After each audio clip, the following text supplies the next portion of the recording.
Child abuse represents a relevant health risk factor, and it's something that we can take for granted as it emerged during this initiative. By way of example, we can mention the Adverse Childhood Experience Study, ACEE, coordinated by Anda Filitti, that is a wide training project funded by the US government to assess the cumulative impact on health in its largest sense, so physical, mental, social health of stressor situations occurred in the first 18 years of age. This study, as well as other longitudinal researches, confirm that this impact is harmful and it is directly proportional to the quantity and quality of the adverse experiences occurred. For example, children exposed to 3 or more ACEs are more likely to experience school failure and in general to have problems at school. They show a lower IQ compared to non-victimized peers. They also manifest poor health, which impacts on school attendance, and in general they are more exposed to antisocial behaviors. Moreover, children with 4 or more stress experiences are more likely to receive a diagnosis of behavioral or cognitive problem. So let's start from the assumption that not all children exposed to child abuse will develop a psychiatric disease. The severity gradient depends on important factors such as age, chronicity, the individual characteristics such as good intellectual level or, for example, coping resources,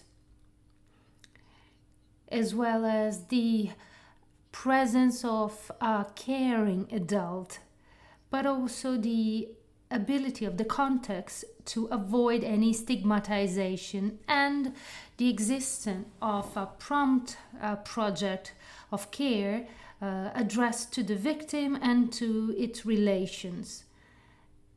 In these cases, a good diagnosis that is integrated, so a good developmental diagnosis, together with an in-depth evaluation, multidimensional of the child's life context, can make the difference.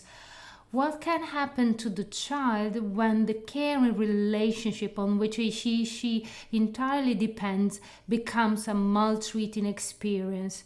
And in particular, in the early childhood, a critical period for the neurofunctional organization of the mind and for the acquisition of abilities supporting development.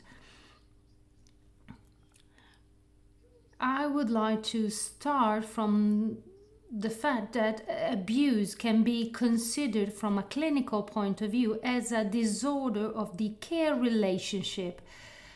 So a failure in meeting the primary mental needs of the child that are being protected, safeguarded, supported, but in a consistent way. And in the most severe scenarios, the experience shaping the children's mind is to learn that its natural quest for proximity with regard to the reference caregiver is in conflict with the expectation he or she has in having their needs met.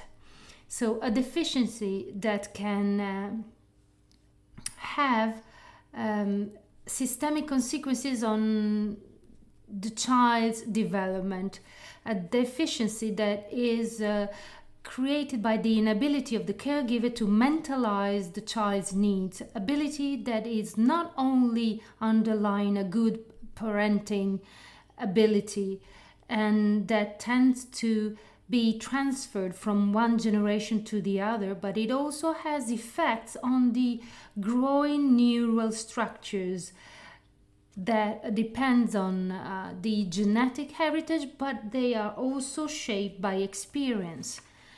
So, for example, thanks to the neural imaging techniques, we know that by witnessing to domestic violence or being victim of sexual abuse, that these two experiences are related to a lower density of gray matter in the visual cortex, and it plays a fundamental role in processing both the internal and the external information. And sexual abuse is related to a decrease in gray matter in the somatosensory cortex, which has the important role of processing feelings and information of sexual type.